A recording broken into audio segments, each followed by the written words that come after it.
എന്ന് പറയുന്നത് 1,54,00,000 രൂപയാണ്. എൻ്റെ ആദ്യത്തെ ശമ്പളം എന്ന് പറയുന്നത് 950 രൂപ ബേസിക് പേ. 30% കൂടെ ചേർത്താൽ 1,234 രൂപ. അന്ന് മുതൽ 24% പെൻഷൻ സ്കീമിലേക്ക് കോൺട്രിബ്യൂട്ട് ചെയ്താൽ ആ കോൺട്രിബ്യൂഷന് 12% ഗ്രോത്ത് ലഭിച്ചാൽ എൻ്റെ പെൻഷൻ ഫണ്ടിൽ ഉണ്ടാകുക 69 ലക്ഷം രൂപയാണ്. 69 ലക്ഷം രൂപ മുഴുവനും ഇപ്പോഴത്തെ നിയമത്തിൽ ആന്വിറ്റിയിൽ ഇട്ടിട്ടുണ്ടെങ്കിൽ 30,000 രൂപയാണ് പെൻഷൻ കിട്ടുക.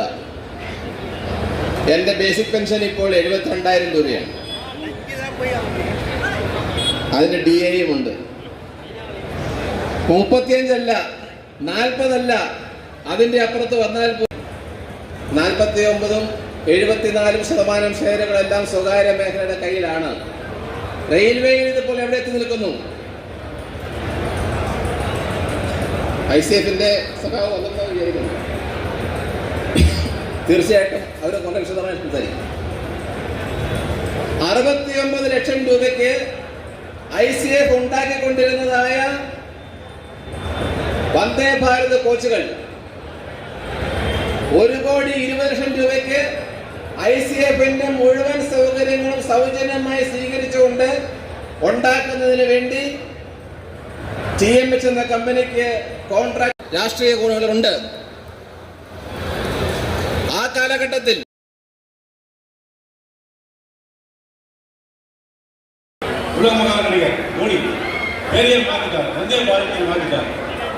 சரி, அதை தான் மாத்தினாருன்னு பார்த்தா முன்னால ஃப்ரண்ட்ல ICF தான் செய்யறது எல்லாமே.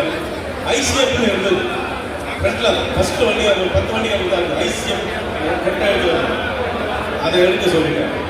எடுத்து சைடில் இந்திய தமிழ்நாட்டில் செய்கிற வண்டியை தமிழ் பேரே இல்லை, வந்தே பாரதத்துக்கு போட்டு இந்தியில் பேரை போட்டு அதை ஓட்டிட்டு இருக்காரு. ரைட், அவருக்கு அது விட்டாரு. அவர் தான் கொடியாட்டுவார். மற்ற ஸ்டேட்டில் எங்கே போனாலும் அந்த சீஃப் மினிஸ்டரோ இல்லை ரயில்வே GMஓ ICF GMஓ கொடி காட்ட மாட்டார். 50 வண்டிக்கு அவர் தான் கொடி காட்டுறது. இதுமாதிரி காட்டுவார். காட்டியிருந்தாரு. கொடி அடிச்சாச்சே நம்ப முடியாது. எலெக்ஷன் டைமில் இந்த மாதிரி வெல்டியில் அனுப்பார் அவர். அந்த ஒரு நல்ல விஷயம். அந்த இன்னொன்று என்னன்னா பென்ஷன் இருக்கும். பென்ஷனை பற்றி எல்லாருமே பேசும். நியூ பென்ஷன்காரங்க தான் நியூ பென்ஷனுக்கு வந்து போராடணும்னு அவசியம் இல்லை. ஓல்டு பென்ஷன்காரங்களும் கூட நிற்கணும். நமக்கு தான் வருது 40,000 வந்து 50,000 வருது. சரி, 24 40,000 வாங்குறவங்களுக்கு 4,000, 60,000 வாங்க 6,000 அப்படின்னு சொன்னாங்க. பரவாயில்லையா? விட்டுருவீங்களா? அப்போ இப்பவே எல்லாத்துக்கும் ஒரு முட்டுக்குள் எல்லாம் ஒன்று சேர்ந்தாதான் நம்ம பலமா இருக்க முடியும். அதனால ஓல்டு பென்ஷன் ஸ்கீமுக்கு நமக்கு வரணும்னு கேட்டுக்கிட்டு நியூ பென்ஷன் ஸ்கீம்ல இருக்கிறவங்க ஓல்டு பென்ஷன் ஒன்னா சேர்ந்து நம்ம போறதுனால வெற்றி கிடைக்கும். வாழ்க்கை வந்துடும்.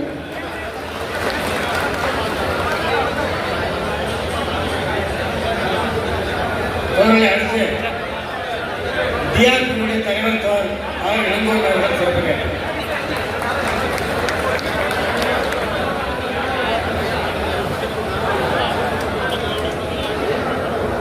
அனைவருக்கும் வணக்கம். 2 பிரச்சனை ஆட்சிக்கு வந்தா புதிய பிரச்சனை ரத்து பண்ணுவாங்க. தேர்தல் வாக்குறுதி வந்தா ஆட்சிக்கு வந்து இப்ப என்ன பண்றாங்க? புதிய பிரச்சனை ரத்து பண்ணுங்க. அடுத்தது மகாராஷ்டிராவோட BJP ஆட்சி, ஷிண்டே ஆட்சி. அவர் என்ன பண்ணாங்க? Maharashtra state government employees pensioners எல்லாம் இந்த முதல் ஸ்ட்ரைக் அடிச்சாங்க. கால வரையற்ற விலங்கிருந்தோம். 2 வாக்கி அடிச்சோம். முதல் வாக்கி அடிச்சோம். நாங்கள் கன்சிடர் பண்ணுவேன்னு சொல்லிட்டு விட்டாங்க. அப்புறம் கன்சிடர் பண்ண ஒன்றும் இல்லை. இப்போ திரும்பியும் ஒரு ஸ்ட்ரைக் இந்த ஸ்ட்ரைக் அடிச்சாங்க. இப்போ அந்த மகாராஷ்டிரா புதிய பென்ஷனை ரத்து பண்ணி பழைய பென்ஷனுக்கு ஆப்ஷன் கொடுத்ததுங்க. தெலுங்கானாவில் காங்கிரஸ் கட்சி தேர்தல் அறிக்கைக்கு நான் ஆட்சிக்கு வந்தேன்னா புதிய பென்ஷனை ரத்து பண்ணுவேன்னு வாக்குறுதி கொடுத்தான். ஆட்சிக்கு வந்திருக்கான். இப்ப பழைய பென்ஷன் வரப்போகுது.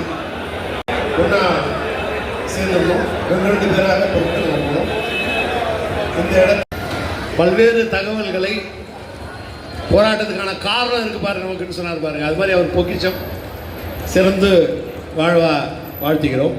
அடுத்தபடியாக சுருக்கமாக RLF-னுடைய இணை பொதுச் செயலாளர் தோழர் ராஜன் அவர்கள் தற்பொழுது உரையாற்றுவார்.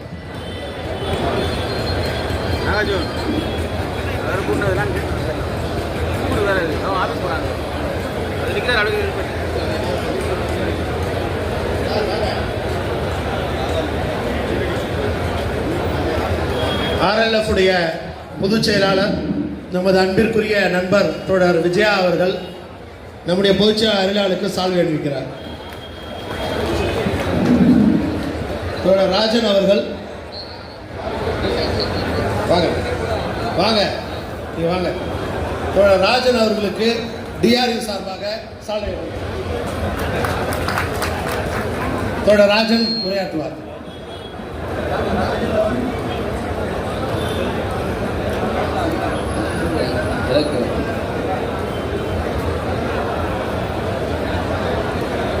மதிப்புக்கும் மரியாதைக்குரிய தென்னக ரயில்வேயின் எழுச்சி படையாய் திகழ்ந்து கொண்டிருக்கின்ற தக்ஷன் ரயில்வே எம்ப்ளாயீஸ் யூனியன் தொழிற்சங்கத்திற்கு ரயில்வே தொழிலாளர் our old pension scheme. See, 6 months back we had a big dharna at Delhi. The All India Railway Account Staff Association conducted a dharna throughout India for a new pension scheme, for old pensions. So, request you people to come forward and see in the struggle we get our old pension scheme. And similarly, our railway is going to be privatized. More than 50% has been privatized. So we should not allow this. See, our seniors, our parents who were in railways, they did not allow it. We should not allow our railways to go to private hands. We have to be fight as a solid acting. We have to be there. Without your cooperation, without your support, we cannot come forward. So please be with us, and the All India Railway Account Staff Association will be supporting the DRU and the sister federations in all the agitations. Thank you.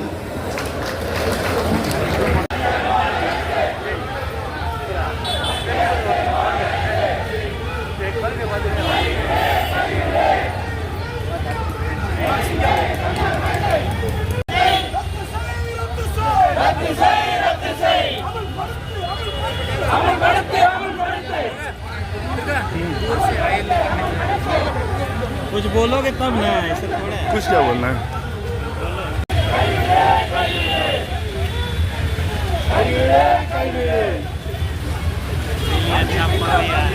Video डालना है।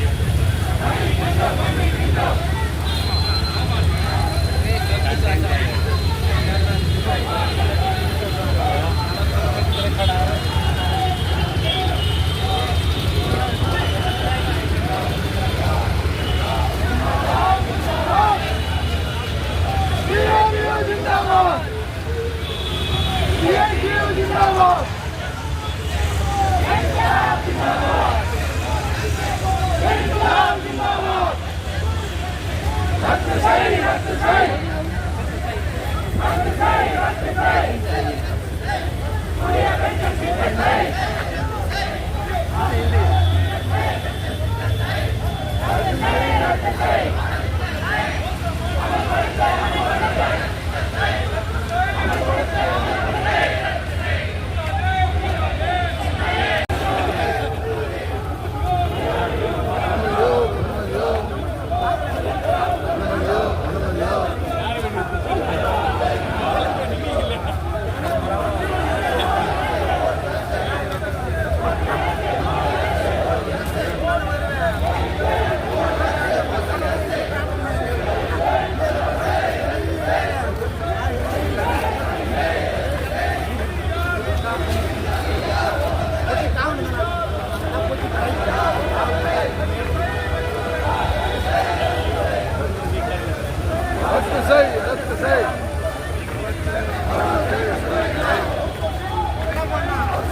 चक्कर काट के चला जाएगा ना।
பென்ஷனை பிடிக்கும் போது என்பிஎஸ் பிடிக்கும் போது அவங்க எல்லாருக்கும் 2013 வரைக்கும் அத்தனை பேருக்கும் அதை ஓல்டு பென்ஷன்ல கொண்டு வா.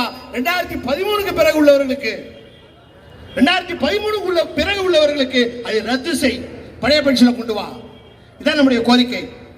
இந்திய ரயில்வேயிலேயே பெருமையோடு சொல்லுவோம், இந்த புதிய பென்ஷன் திட்டத்தை அறிமுகப்படுத்திய காலத்திலிருந்து 2003 ஆரம்பிச்சு இன்று வரை பாராளுமன்றத்திலும் ரோட்டிலும் கோர்ட்டிலும்